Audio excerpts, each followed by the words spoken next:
मुख्यमंत्री योगी आदित्यनाथ ने माफिया अतीक और अशरफ की हत्या के बाद की उच्च स्तरीय बैठक। 3 सदस्यीय न्यायिक जांच आयोग गठित, जांच के आदेश। उप मुख्यमंत्री ब्रजेश पाठक निकाय चुनाव के मद्देनजर 2 दिवसीय प्रयागराज के दौरे पर। भाजपा कार्यकर्ताओं को हर बूथ जीतने का दिया लक्ष्य। अतीक अशरफ की हत्या को लेकर 17 पुलिसकर्मी सस्पेंड, पूरे प्रदेश में हाई अलर्ट।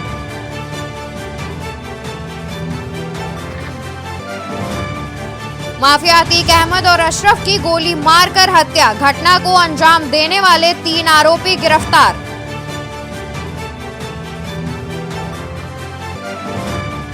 अतीक अशरफ के मर्डर के बाद प्रयागराज के संवेदनशील इलाकों में पुलिस की तैनाती, प्रदेश के सभी जिलों में धारा 144 लागू। प्रदेश में कोरोना ने पकड़ी रफ्तार, कानपुर में किडनी पीड़ित संक्रमित बुजुर्ग की मौत, जिले में अब कुल सक्रिय मामलों की संख्या 57। आप देख रहे हैं के न्यूज, खबरों का। नमस्कार, मैं हूं अवंतिका अवस्थी। बात करते हैं उत्तर प्रदेश खबरों की। इस वक्त की बड़ी खबर आ रही है प्रयागराज से इस वक्त की बड़ी खबर। प्रयागराज में चप्पे चप्पे पर पुलिस का पहरा। अतीक अशरफ की हत्या के बाद हाई अलर्ट। यूपी के सभी जिलों में धारा 144 लागू। आसपास के कई जिलों की फोर्स प्रयागराज पहुंची। प्रयागराज में चप्पे चप्पे पर पुलिस का पहरा।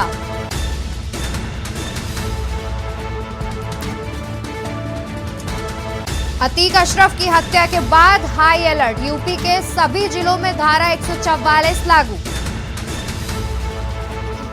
आसपास के कई जिलों की फोर्स प्रयागराज पहुंची।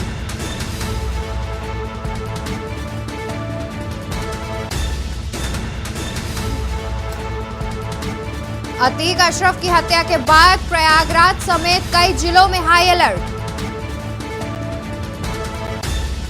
यूपी के सभी जिलों में धारा 144 लागू। आसपास के कई जिलों की फोर्स प्रयागराज पहुंची।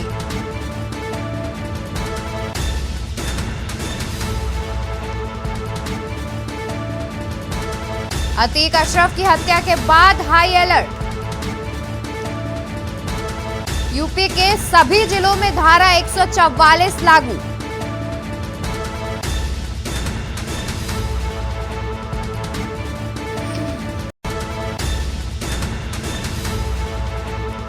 प्रयागराज में चप्पे चप्पे पर पुलिस का पहरा।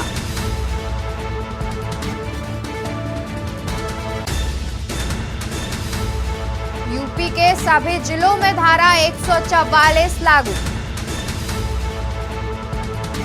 आसपास के कई जिलों की फोर्स प्रयागराज पहुंची। प्रयागराज में चप्पे चप्पे पर पुलिस का पहरा।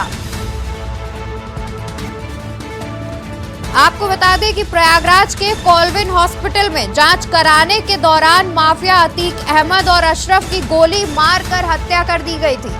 कल रात मेडिकल जांच करवाने के बाद अतीक अहमद और अशरफ की गोली मारकर हत्या कर दी गई थी।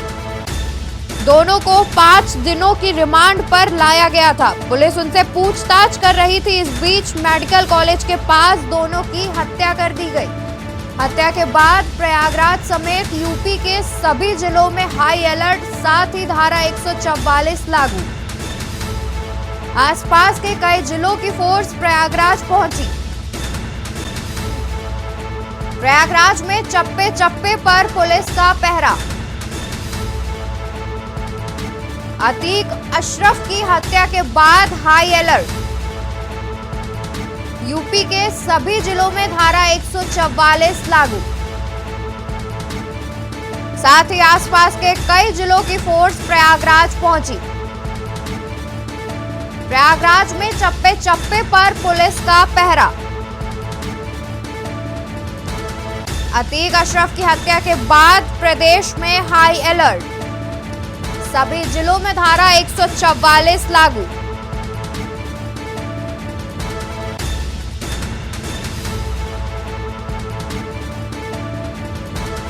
प्रयागराज में चप्पे चप्पे पर पुलिस का पहरा।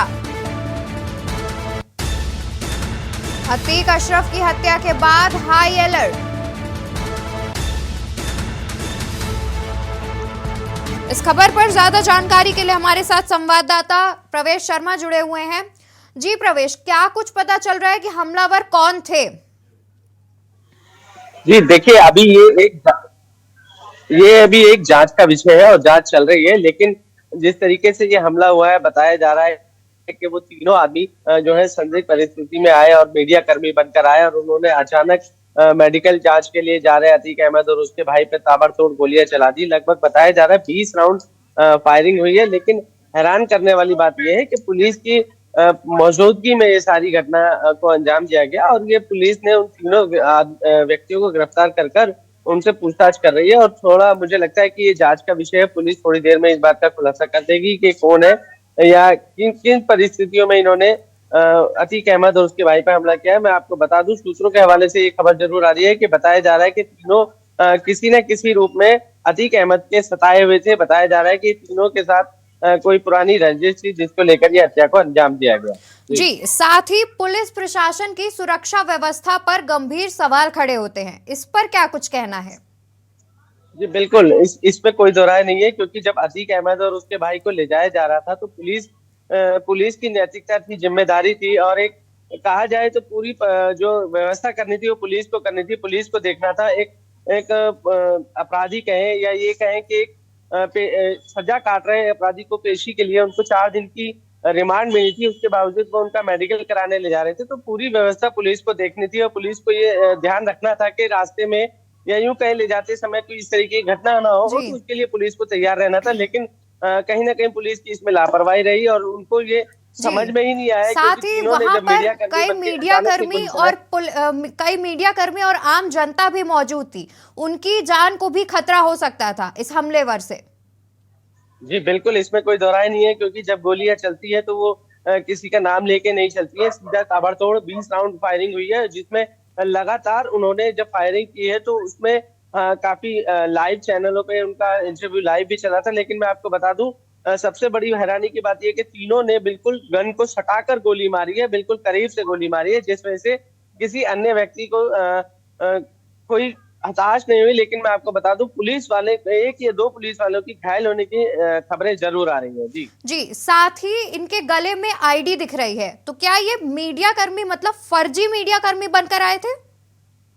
हाँ जी बिल्कुल, इसमें कोई दो राय नहीं है। बताया जा रहा है कि तीनों कैमरा, माइक और एक माइक आईडी के साथ साथ एक अपने गले में आई कार्ड डालकर आए थे और तीनों किसी प्रकार से लग ही नहीं रहा था कि ये हत्यारे हैं या ये इस तरीके की किसी घटना को अंजाम देंगे। सिर्फ मीडिया कर्मी बनकर वो एक बाइट लेने के तौर पर आए थे। एक संदिग्ध के हाथ में माइक था, एक संदिग्ध के हाथ में कैमरा था और घेर के जो है आराम से उसमें बातचीत करने का व्यवस्था कर रहे थे। लेकिन अचानक ही जैसे उन्होंने बंदूक निकालकर ताबड़तोड़ गोलियां चलाई है, उससे जो उनके करीबी मतलब जो उनको पुलिस वाले ले जा रहे थे वो खुद इस बात को हैरान थे। और सबसे बड़ी बात यह है कि पुलिस ने जब गोलियां चली तो उनको जवाबी कार्रवाई नहीं की और तुरंत उन्होंने जब 20 राउंड फायरिंग कर ली और अतीक और उसका भाई मर गया तो वो वहीं पर खड़े हो गए और अपने आप को सरेंडर कर दिया। जी, साथ ही ये जो उन्होंने हमला करने के बाद सरेंडर किया है, ये पूरी योजना का हिस्सा है या फिर पुलिसकर्मी उन्हें पकड़ने में पकड़ लिए थे इस वजह से हुआ ऐसा? जी देखिए, कहीं ना कहीं पुलिस का इस बात का डर था कि अगर पुलिस उनको जो है जवाबी कार्रवाई करेगी तो जाहिर सी बात है कि उनकी जान को खतरा हो सकता है। उन्होंने इसी खतरे को देखते हुए और अपनी मंशा पूरा करते हुए, उनका मानना ये था कि अतीक अहमद और उसके भाई को ही जान से मारना है और वो अपने मकसद को पूरा करने के बाद उन्होंने बड़े ही आराम से अपने आप को सरेंडर कर दिया। लेकिन हैरान करने वाली बात यह है कि उन्होंने जब जय श्री राम के नारे लगाए तो ये आसपास का जो मीडिया कर्मी थे या ये कई पुलिस कर्मी थे वो इस बात को लेकर जरूर शौक में थे।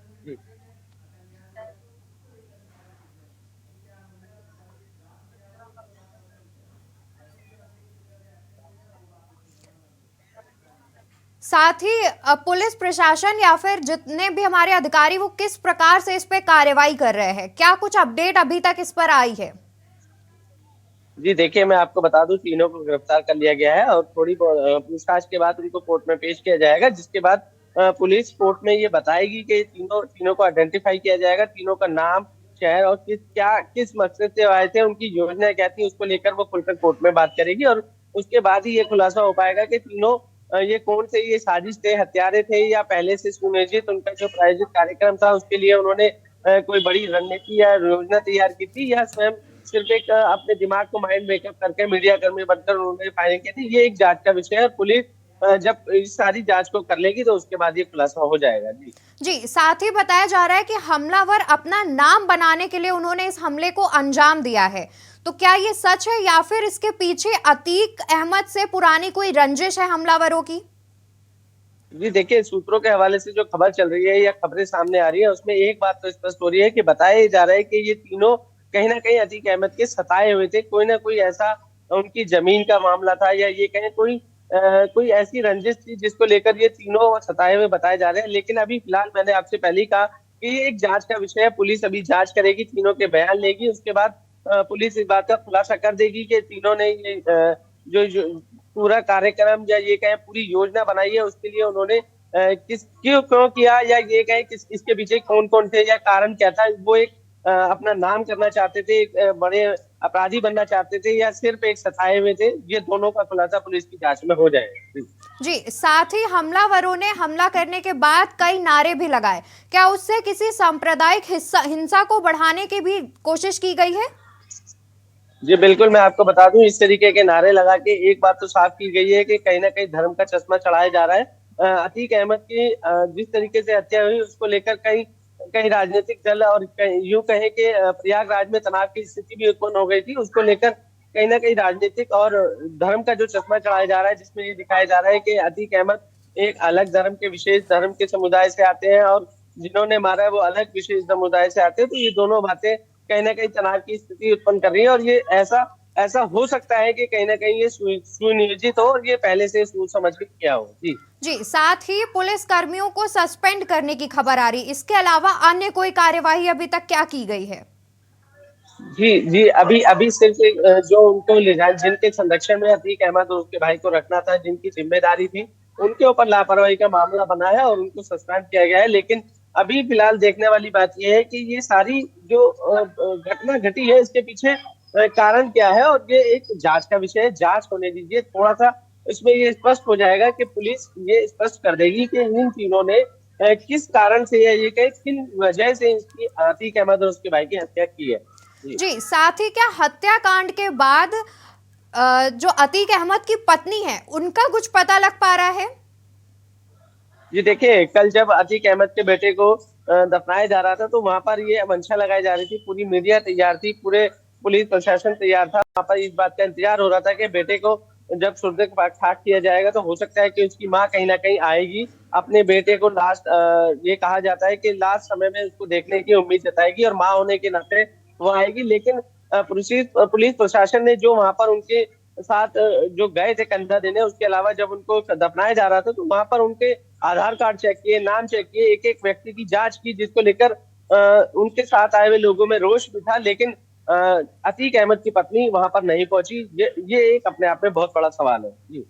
जी, साथ ही बताया जा रहा है कि अतीक और अशरफ की हत्याकांड के बाद मुकदमा दर्ज कराया जाएगा, तो क्या इस हत्याकांड के बाद उमेश पाल के परिवार से कोई बयान सामने आया है या किसी प्रकार का जोड़ कर देखा जा रहा है कि ये उमेश पाल हत्याकांड से रिलेटेड है या कुछ भी इस प्रकार का? जी देखिए, अतीक अहमद के बेटे के बाद उनके परिवार का बयान जरूर आया था, उन्होंने खुशी जाहिर की थी, उनको लगा था कि हमें थोड़ा सा इंसाफ मिला है। लेकिन अभी क्योंकि ये घटना जो है देर रात को हुई है और अभी इस पे कोई आधिकारिक, मैं कहूँगा कोई एक ऐसा परिवार की तरफ से कोई बड़ा बयान अभी तक नहीं आया है। लेकिन पूरी उम्मीद है कि हो सकता है कि परिवार का बयान सामने आए। लेकिन जब अतीक अहमद का बेटे को एनकाउंटर में मारा गया था तो उसके बाद उमेश पाल के परिवार ने जरूर खुशी जाहिर की। जी, साथ ही अतीक अहमद के वकील का क्या कुछ कहना है इस खबर पर हम आपसे जानकारी लगातार हम बने हुए हैं प्रयागराज में अतीक और अशरफ हत्याकांड पर। अतीक और अशरफ की हत्या के बाद धारा 144 पूरे जिले में लागू कर दी गई है। साथ ही प्रयागराज में हाई अलर्ट, प्रयागराज समेत यूपी के सभी जिलों में हाई अलर्ट और धारा 144 लागू कर दी गई है। साथ ही आसपास के कई जिलों की फोर्स प्रयागराज पहुंची हुई है। प्रयागराज में चप्पे चप्पे पर पुलिस का पहरा है। आपको बता दें कि प्रयागराज के कॉलविन हॉस्पिटल में जांच कराने के दौरान माफिया अतीक अहमद और अशरफ की गोली मारकर हत्या कर दी गई।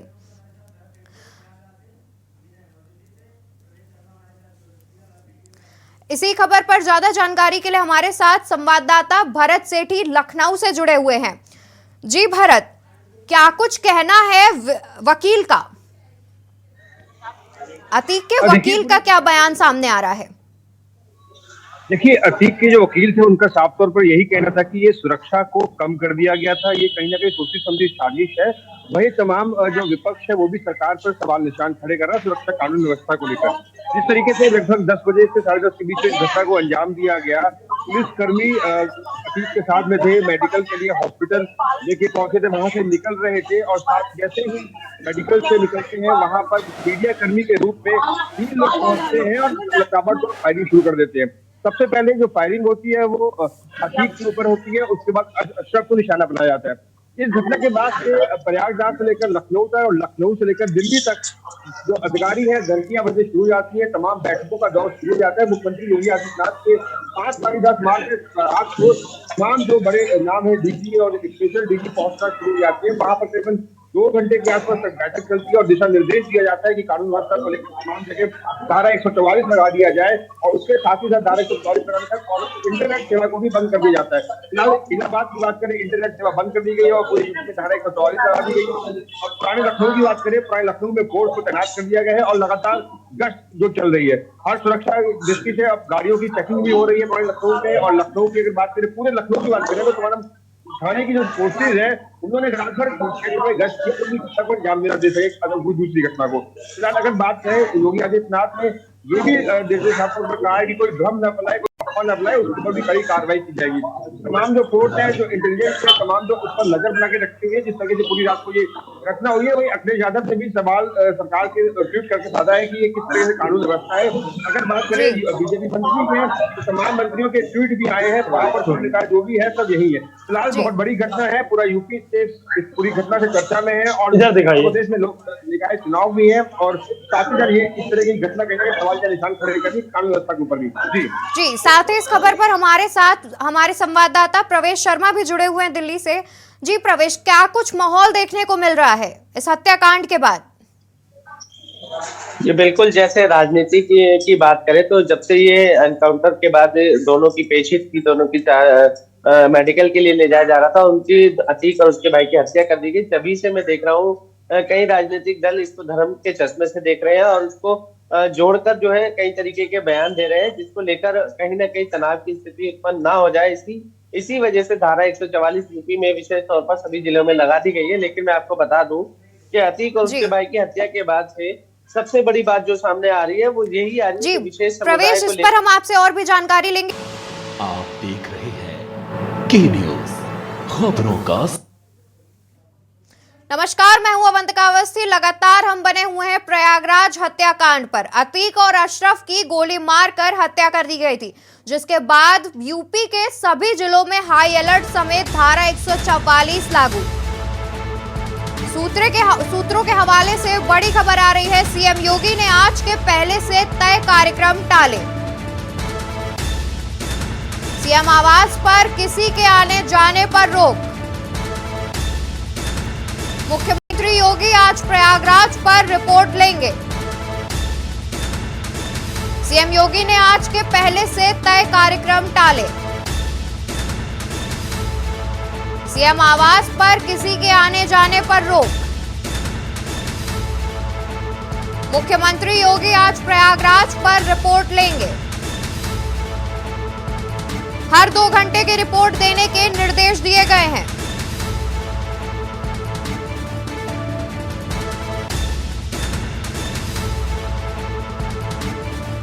सीएम योगी ने आज के पहले से तय कार्यक्रम टाले।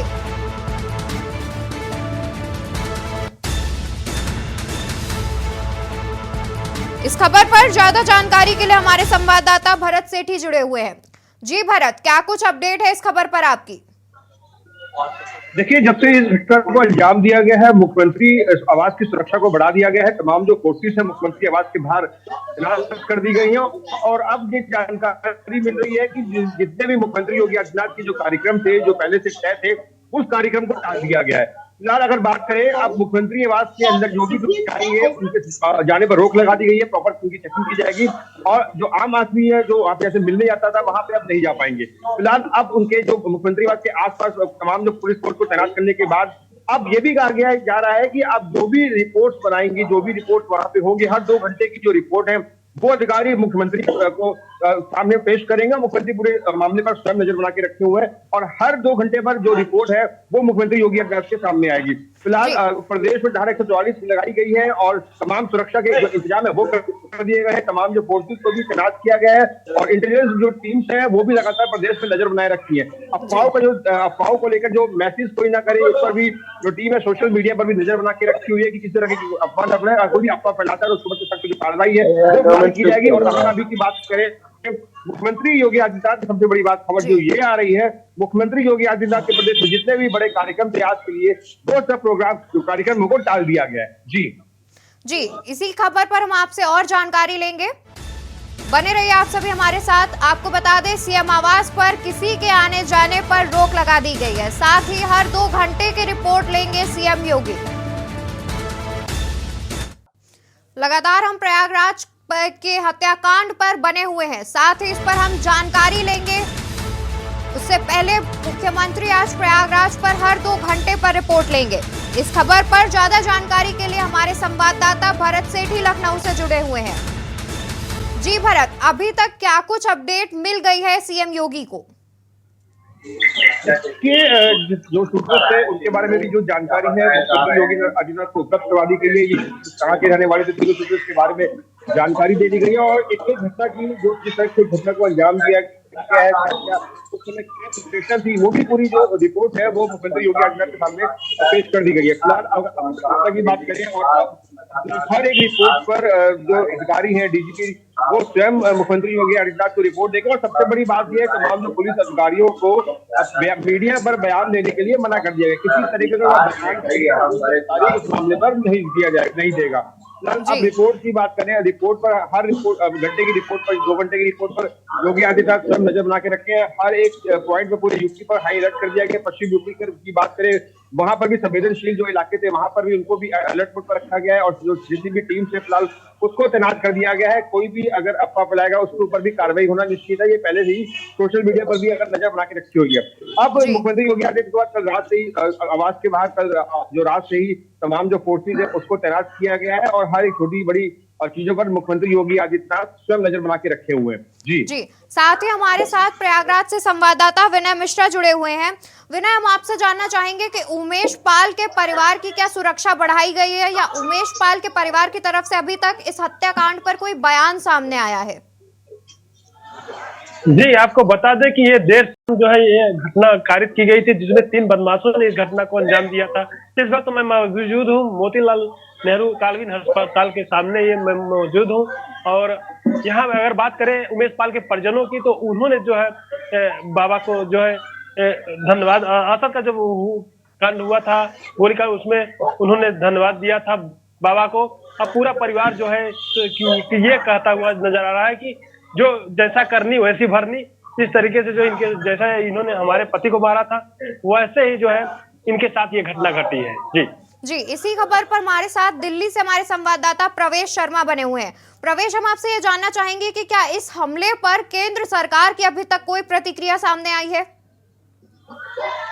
जी बिल्कुल, मैं अभी आपको एक बात तो स्पष्ट कर दूं कि किसी भी प्रकार का कोई आधिकारिक बयान तो अभी नहीं आया है, लेकिन एक बात जरूर सामने आ रही है जिसको लेकर थोड़ी सी हलचल मुझे दिखाई दे रही है कि यूपी में कहीं सांप्रदायिक माहौल उत्पन्न ना हो जाए।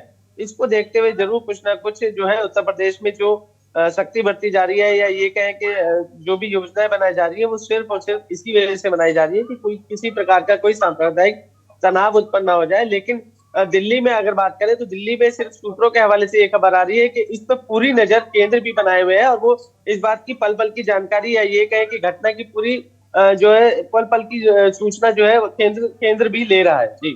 जी, साथ ही भरत हम आपसे ये जानना चाहेंगे कि क्या लखनऊ में अभी भी उसी तरह के हाई अलर्ट देखने को मिल रहा है, या किन किन इलाकों में किन किन इलाकों को संवेदनशील घोषित किया गया है लखनऊ में?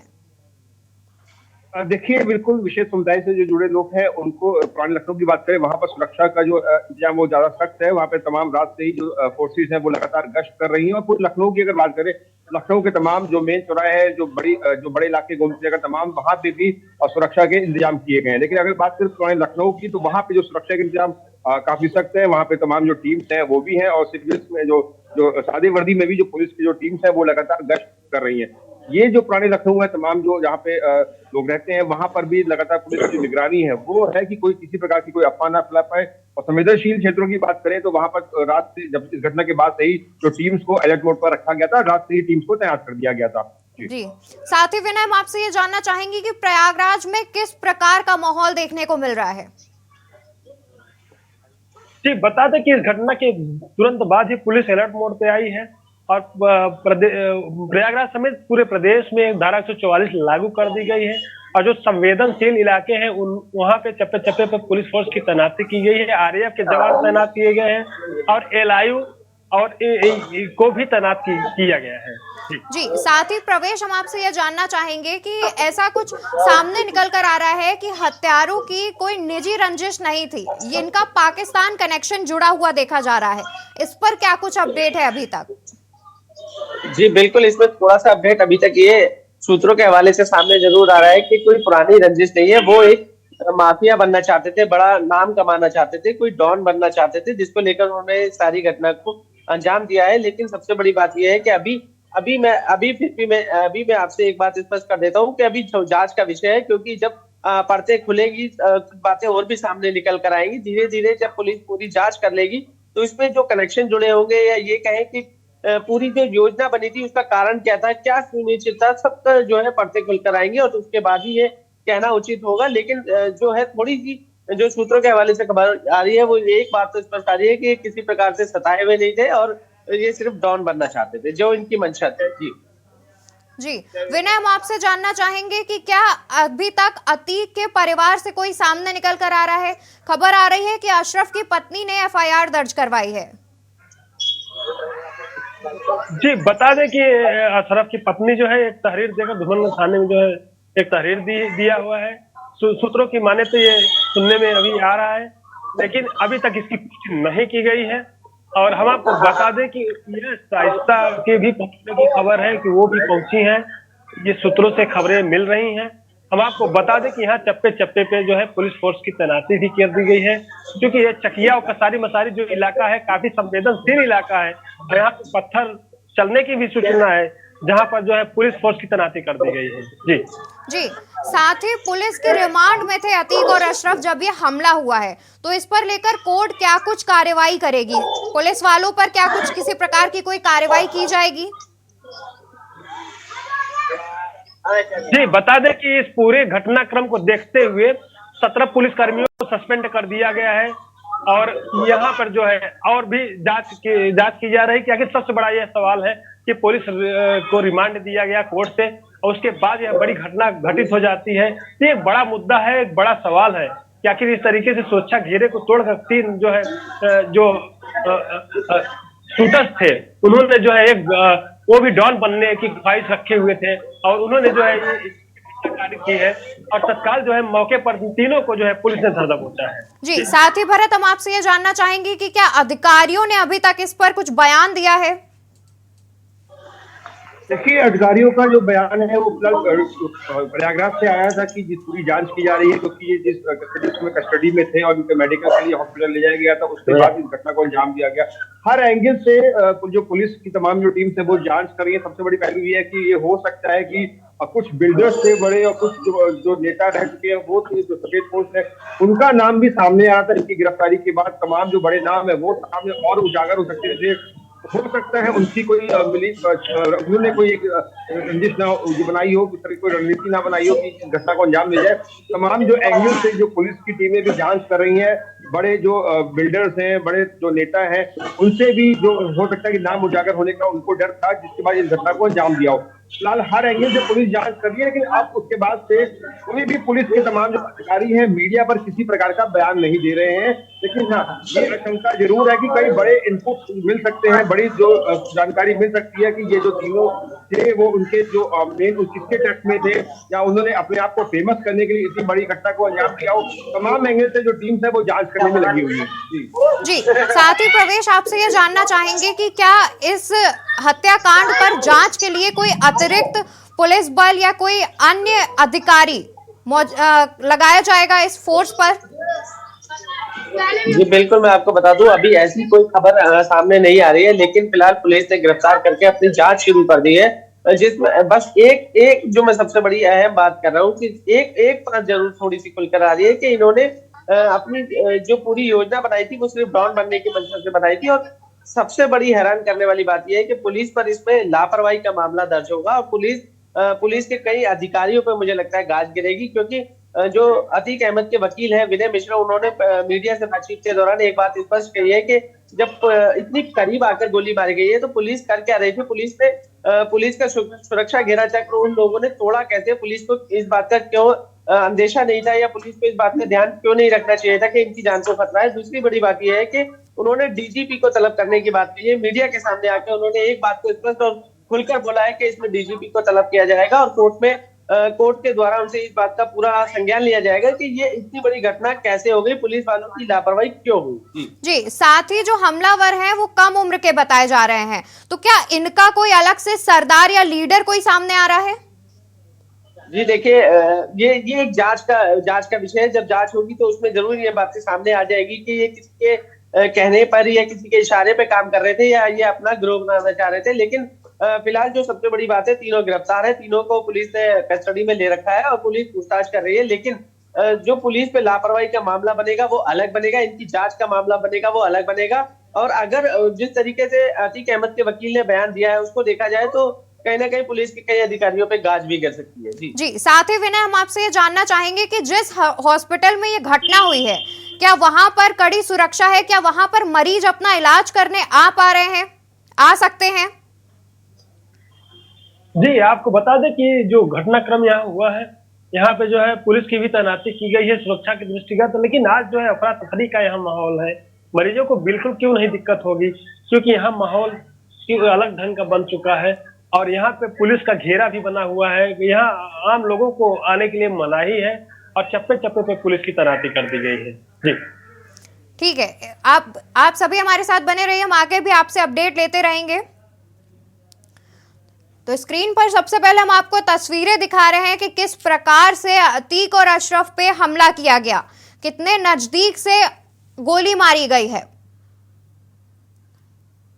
साथ ही अतीक और अशरफ की हत्या करने के मामले में युवकों को गिरफ्तार भी किया गया, उन्होंने मौके पर सरेंडर कर दिया था।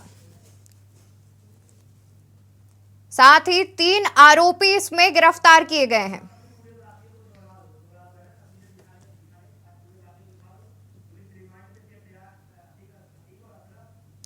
जी, प्रयागराज के कॉल्विन हॉस्पिटल में मेडिकल कराने के लिए माफिया अतीक अहमद और अशरफ पहुंचे थे, जहां पर उनकी गोली मारकर हत्या कर दी गई। साथ ही दोनों को पुलिस ने 5 दिनों की रिमांड पर लिया था, पुलिस उनसे पूछताछ कर रही थी। इसी बीच मेडिकल कॉलेज के पास दोनों की हत्या कर दी गई। 3 युवक आए मीडिया कर्मी, फर्जी मीडिया कर्मी बनकर आए युवकों ने हत्या कर दी। साथ ही हत्या के बाद पूरे प्रदेश में हाई अलर्ट जारी है। साथ ही यूपी के सभी जिलों में 144 धारा लागू है। साथ ही इस वक्त की बड़ी खबर आ रही है कि इस मामले पर मायावती का ट्वीट सामने आया है। यूपी की कानून व्यवस्था पर गंभीर सवाल, मायावती ने ट्वीट किया है, यूपी की कानून व्यवस्था पर गंभीर सवाल, जघन्य हत्याकांड गंभीर प्रश्न चिन्ह, सरकार की कार्यप्रणाली पर गंभीर प्रश्न चिन्ह, घटना का सुप्रीम कोर्ट से स्वतः संज्ञान ले, सुप्रीम कोर्ट संज्ञान लेकर उचित कार्रवाई करे तो बेहतर। यूपी का एनकाउंटर प्रदेश, उत्तर प्रदेश एनकाउंटर प्रदेश बन गया।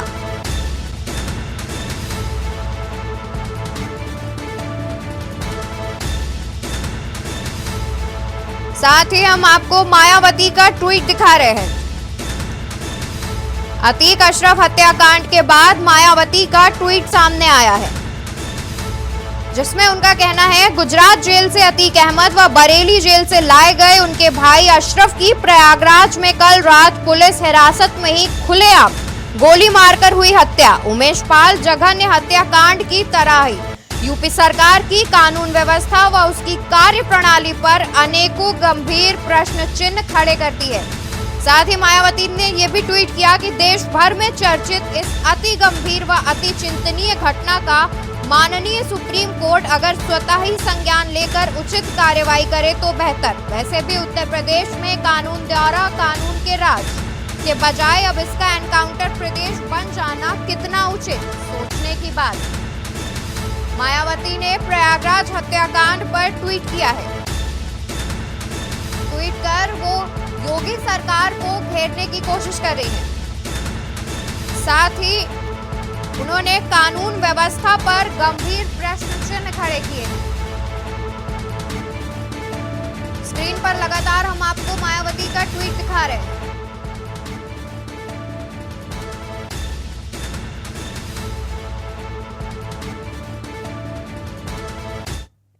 इस पूरे मामले पर लगातार राजनीति शुरू हो गई है। मायावती के बाद सपा नेता का भी ट्वीट सामने आया है,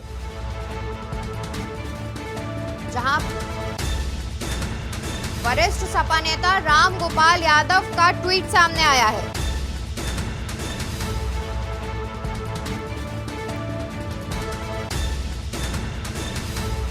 अतीक ने सुप्रीम कोर्ट में दाखिल की थी याचिका।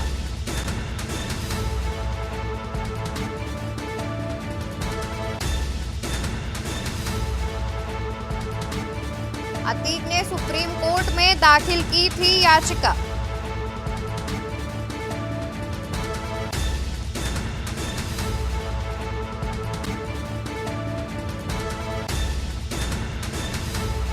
इस खबर पर हमारे साथ प्रयागराज से विनय मिश्रा, लखनऊ से भरत सेठी और दिल्ली से प्रवेश शर्मा जुड़े हुए थे।